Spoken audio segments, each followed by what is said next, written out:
Hello everyone, कैसे हैं आप सब? आई होप अच्छे ही होंगे। जैसा कि हमने लास्ट वीडियो में कवर किया, introduction of jurisprudence. Now we start our new topic, analytical school. Introduction of analytical school. Analytical school of jurisprudence को पॉजिटिविस्ट स्कूल भी कहा जाता है। इस स्कूल का मेन फोकस होता है लॉ जैसे वो एक्चुअल एग्जिस्ट करता है, ना कि लॉ जैसा होना चाहिए। ये स्कूल लॉ को morality, religion, ethics and social values से अलग करता है। एनालिटिकल स्कूल मेनली ये स्टडी करता है लॉ का सोर्स क्या है, लॉ बनाने वाली अथॉरिटी कौन है, लॉ का स्ट्रक्चर और फॉर्म क्या है।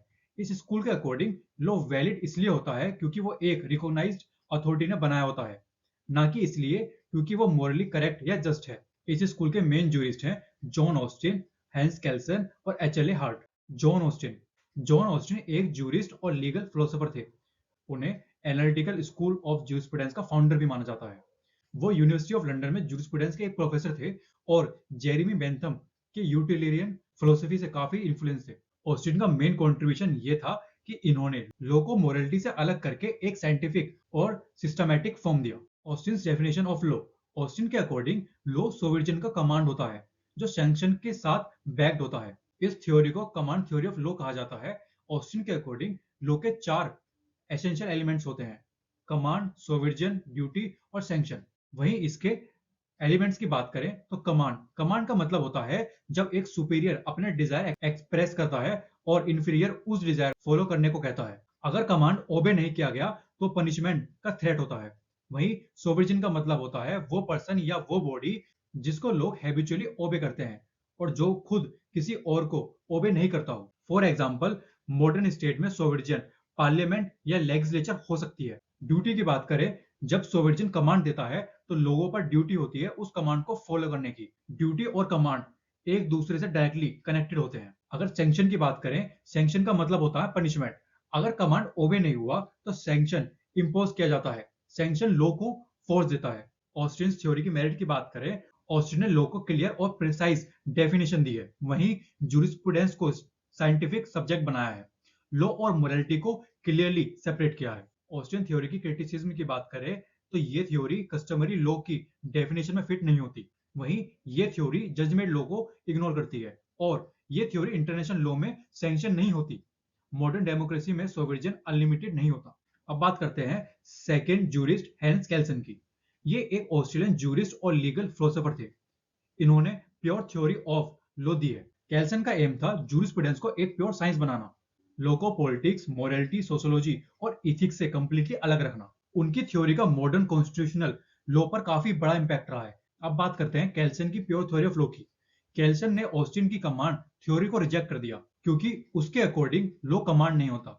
लॉ नॉर्म्स का एक सिस्टम होता है। लॉ एक हायरार्की स्ट्रक्चर में एग्जिस्ट करता है जहां हर लोअर नॉर्म्स को वैलिडिटी अपर वाले नॉर्म से मिलती है। यही एक इंपॉर्टेंट कंसेप्ट आता है, concept of ground norms. Kelsen के लीगल सिस्टम के टॉप पर होता है ग्राउंड नॉर्म्स, जिसका मतलब होता है बेसिक नॉर्म्स। ये concept ground norms constitution constitution statutes और स्टैट्यूस रूल्स एंड रेगुलेशन को वैलिडिटी देता है। ग्राउंड नॉर्म्स लिखे हुए नहीं होते, ये सिर्फ एज्यूम्ड होते हैं।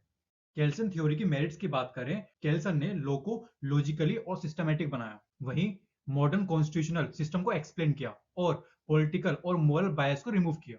केल्सन थ्योरी की क्रिटिसिज्म की बात करें तो ग्राउंड नॉर्म्स बहुत एब्स्ट्रैक्ट और हाइपोथेटिकल थे। वही सोशल रियलिटीज को इग्नोर करता है और प्रैक्टिकली अप्लाई करना काफी डिफिकल्ट हो जाता है। अब बात करते हैं थर्ड जूरिस्ट एच.एल.ए. हार्ट की। हार्ट एक ब्रिटिश लीगल फिलोसोफर थे और ऑक्सफोर्ड यूनिवर्सिटी में प्रोफेसर रहे। हार्ट ने ऑस्टिन की थ्योरी को क्रिटिसाइज किया और एनालिटिकल जूरिस्प्रूडेंस को मॉडर्न फॉर्म दिया। Hearts concept of law. Heart के अकॉर्डिंग लॉ सिर्फ कमांड नहीं होता, लॉ रूल का सिस्टम होता है। उन्होंने रूल्स को कैटेगरीज में डिवाइड कर दिया। प्राइमरी रूल्स, ये रूल्स ड्यूटीज इंपोज करते हैं जैसे क्रिमिनल लॉज। और सेकेंडरी रूल्स, ये रूल्स पावर कन्फर करते हैं जैसे लॉ बनाना और मॉडिफाई करने जैसे रूल्स। यही एक टर्म आती है रूल ऑफ कॉग्नाइजेशन। रूल ऑफ कॉग्नाइजेशन सबसे इंपॉर्टेंट सेकेंडरी रूल होता है। ये बताता है कौन सा लॉ वैलिड है, कौन सी अथॉरिटी लॉ बना सकती है। हार्ट थ्योरी की मेरिट्स की बात करें, हार्ट की ऑस्टिन से ज्यादा प्रैक्टिकल अप्रोच रही है। वही जुडिशरी के रोल को रिकॉग्नाइज करती है और हार्ट ने मॉडर्न लीगल सिस्टम को बेटर एक्सप्लेन किया है। हार्ट की थ्योरी की क्रिटिसिज्म समझें तो रूल ऑफ रिकॉग्निशन वर्ग्यू है, लॉ और मोरालिटी को कंप्लीटली सेपरेट करता है। एनालिटिकल स्कूल की पूरी समरी समझते हैं। Analytical school of jurisprudence law को एज ए टीच स्टडी करता है, ना कि वो जैसा होना चाहिए। जॉन ऑस्टिन ने लॉ को सोवर्जन के कमांड के रूप में डिफाइन किया है, जिसमें सैंक्शन का होना जरूरी था। वहीं हैंस केल्सन ने इस अप्रोच को इम्प्रूव करते हुए लॉ के नॉर्म्स का एक हायरार्की सिस्टम बताया और ग्राउंड नॉर्म्स का एक कंसेप्ट दिया। और इसके बाद हार्ट ने एनालिटिकल स्कूल को मॉडर्न बनाया, लॉ को कमांड्स के बजाय रूल का एक सिस्टम माना जिसमें प्राइमरी और सेकेंडरी रूल्स होते हैं। इस स्कूल का मेन कंट्रीब्यूशन ये है कि इसने जूरिस्प्रूडेंस को फिलोसफी डिबेट से निकालकर एक साइंटिफिक और एनालिटिकल डिसिप्लिन बनाया है। यहाँ पर हमारा एनालिटिकल स्कूल टॉपिक पूरी तरह से कवर होता है। अब हम नेक्स्ट वीडियो में बात करेंगे हिस्टोरिकल स्कूल की, जिसमें हम इसके जूरिस्ट और इसके फाउंडर के बारे में पढ़ेंगे। ऐसी ही लॉ से रिलेटेड वीडियोस के लिए लाइक एंड सब्सक्राइब कर लें legal thinking with Raud and press the bell icon.